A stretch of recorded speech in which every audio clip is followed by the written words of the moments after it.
Carved by glaciers and blanketed with majestic hemlock and spruce, Alaska's Inside Passage is a region of pristine water and snow-capped mountains. In this episode of the Inside Passage, we take a 7-day cruise that covers many of the best places to visit in Alaska.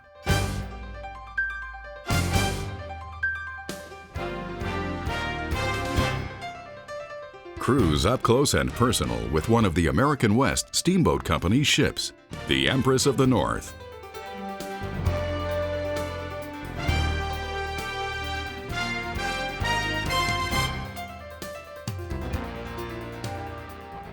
Come along with us as we show you our favorite stops and give you tips on how to make the most of your cruise through the Inside Passage.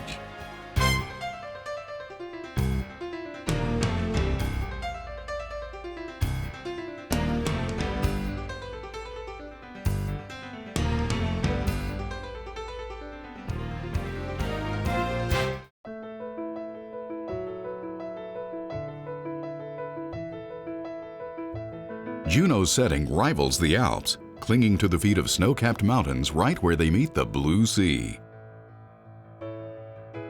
Unusual in another regard, Juneau is the only state capital with no road access to the outside. All transportation is by ship or by air.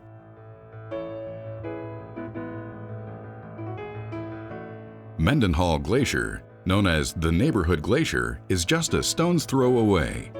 And its visitor center is a great place to learn about the life history of these rivers of ice.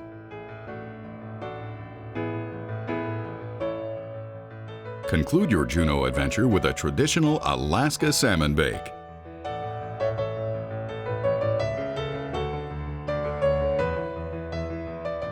Be sure to remember that weather can be ever-changing in the Inside Passage.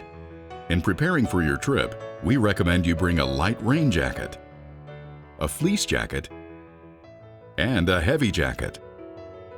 This will allow you to have the layers needed for the area. Life on board the Empress is casual, so casual wear is the mainstay, although folks enjoy dressing up for the captain's dinner at the end of the cruise. When going on a shore excursion, it's always recommended that you dress appropriately for the excursion in question. Comfortable walking shoes as well as sunglasses are always a good idea. Again, the weather may change suddenly in Alaska. It's best to dress in layers and be prepared for the unexpected rain. Be sure to bring a camera and your sense of adventure. When traveling to Alaska, you'll create great memories, but don't forget about the ample opportunities to capture some photos for your travel journal. This is a great way to relive and share your adventures for years to come. Along the way, we'll share some tips on how to take your best photos. We'll explain what they mean when they say fill the frame, and how to take your best action photos. For many photographers, there's nothing more frustrating than thinking you've snapped a great shot, only to discover later that the subject is merely a small part of the photograph. Not filling the frame is a common mistake, especially when it comes to wildlife and people. Here's a couple of tips that will help you immensely. First, be careful with your composition. If the subject looked small in the viewfinder, see if you can get a little closer, or try a different angle that helps fill the frame. This extra time will improve your photos dramatically. It helps to shoot with an SLR-style camera. With the standard lens, my subject may look small and distant. I could take the picture, but I'd get more background in my photo than my main subject. Because the SLR accepts interchangeable lenses, I can quickly switch to a more powerful 75 to 300 mm zoom lens. Zooming to 300 mm, I see that my subject now fills the frame nicely, and I'll have a much better photograph. Filling the frame, it's an easy way to add more impact to your photography. Just be careful of the subject you shoot. You don't want to end up scaring anybody with a shady-looking character like this, or of the ferocious wildlife.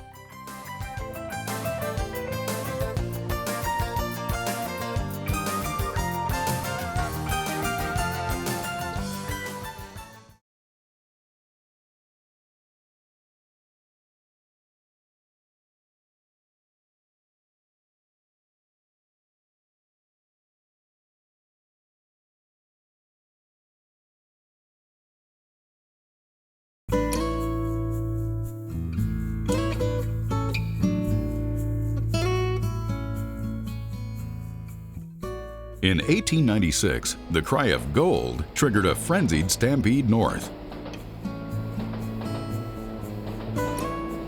Tens of thousands of prospectors climbed the 21-mile path from Skagway to the Yukon over White Pass, carrying the year's worth of supplies that were required to enter the Klondike.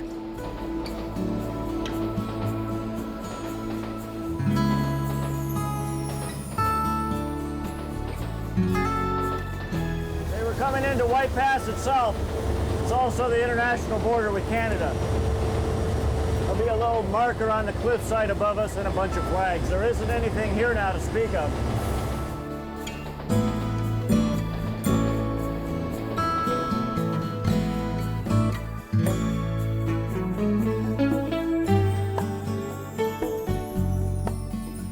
One of the Gold Rush town's most notorious residents was Jefferson Randolph "Soapy" Smith, who set up his gang here and fleeced the flock of prospectors until he died in a shootout. This Gold Rush boomtown retains much of its frontier charm and character. False front buildings and boardwalks line the streets where saloons, gambling houses, and dance halls once ran all night.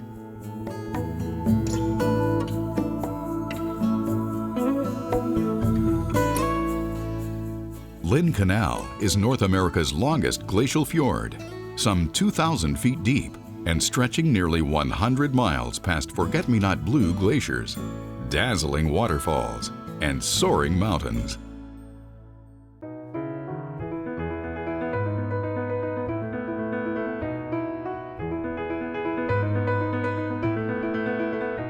When George Vancouver sailed along Alaska's southeastern coast in 1794, he found the mouth of Glacier Bay blocked by an immense body of compact perpendicular ice.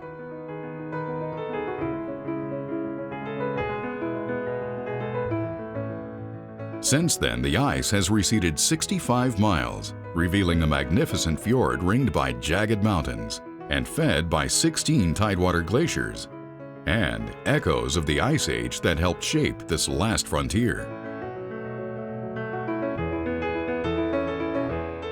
During your full-day excursion, keep your eyes peeled for humpback whales, seals, sea lions, porpoise, bear, and mountain goat.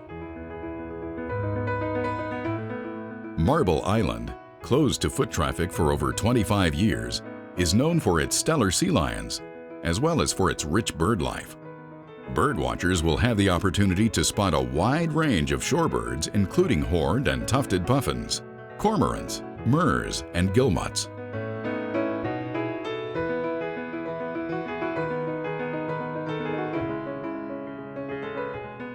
With its snowy mountains, green slopes, and sparkling seas, Point Adolphus is certainly scenic in its own right. Yet its distinctive attraction lies not in the beauty of its landscape, but in the remarkable profusion of humpback whales and marine mammals that come here to feed each summer. While large ships cruise past at a distance, we linger close to the action, enjoying the antics of these playful leviathans.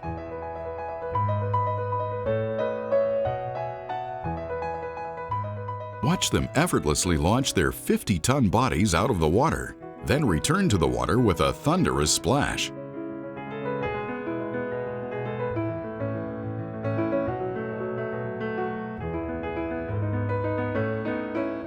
Capture dramatic photos of white beadboard bellies and barnacled backs, and learn what brings these whales here from distant Mexico, Japan, and Hawaii.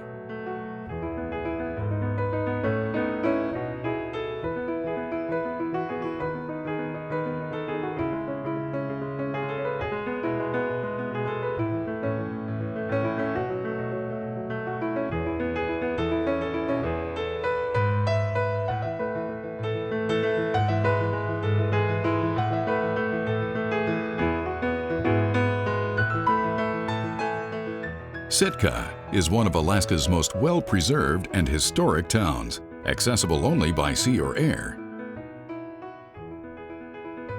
You'll have time on your own to explore these sites, as well as others.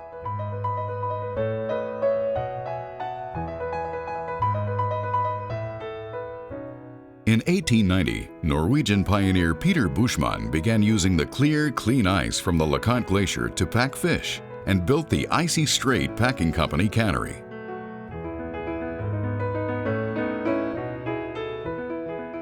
Soon, more Scandinavian homesteaders arrived, and the town was affectionately dubbed Alaska's Little Norway.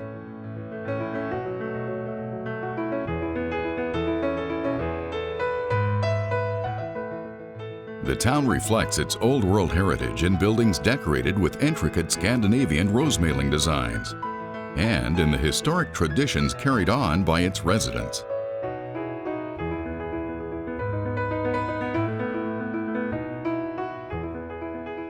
A stroll along the docks and wharves gives you a view of the large salmon and halibut fishing fleet.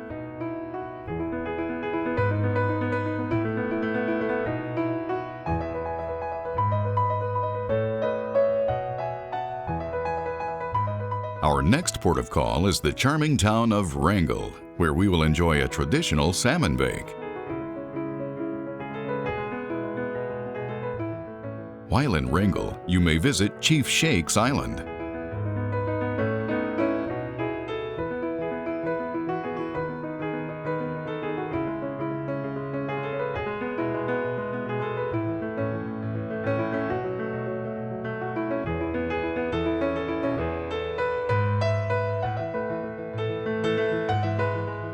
A traditional Tlingit ceremonial house.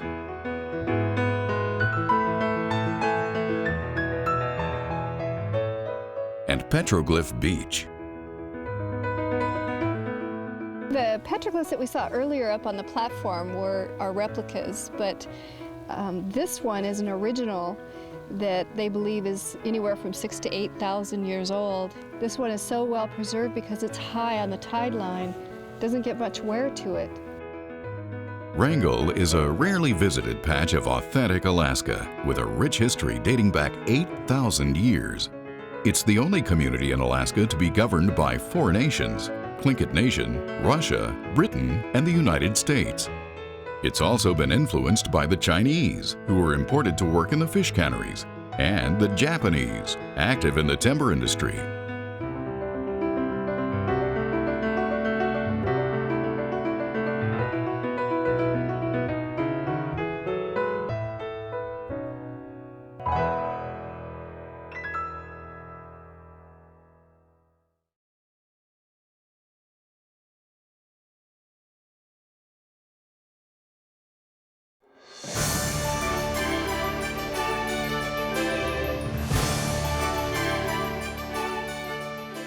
This is Alaska at its most spectacular.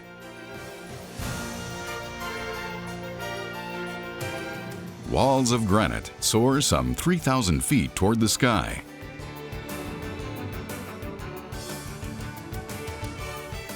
Decorated with ribbons of cascading waterfalls that burst from the emerald forests above.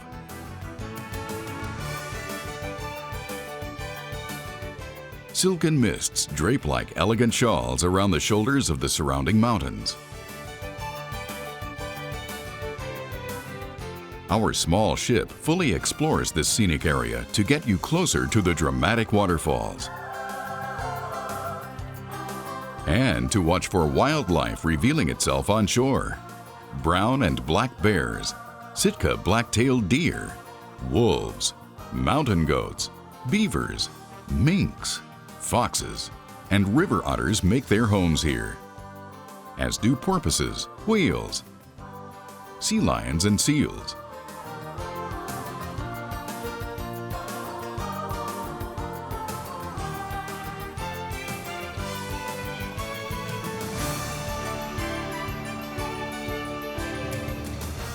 Ketchikan, known as the salmon capital of the world, is home to more airplanes and boats than cars.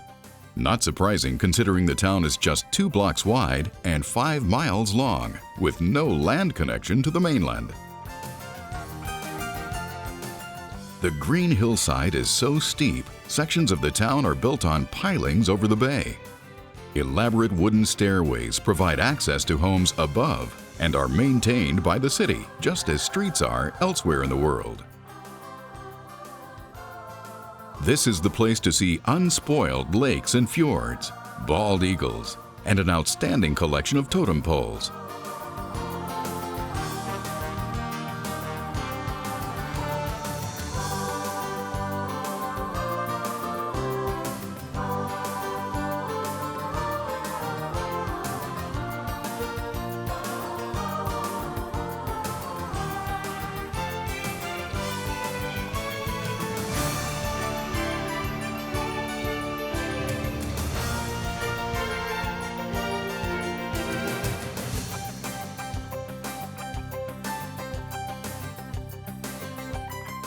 Headed up towards Sawyer Glacier, also known as North Sawyer. It's the smaller of the two glaciers left in Tracy Arm. It comes out of a valley about 14 miles back, narrows into about, maybe 300 to 400 feet at its widest point now, with a height of about 150 feet. It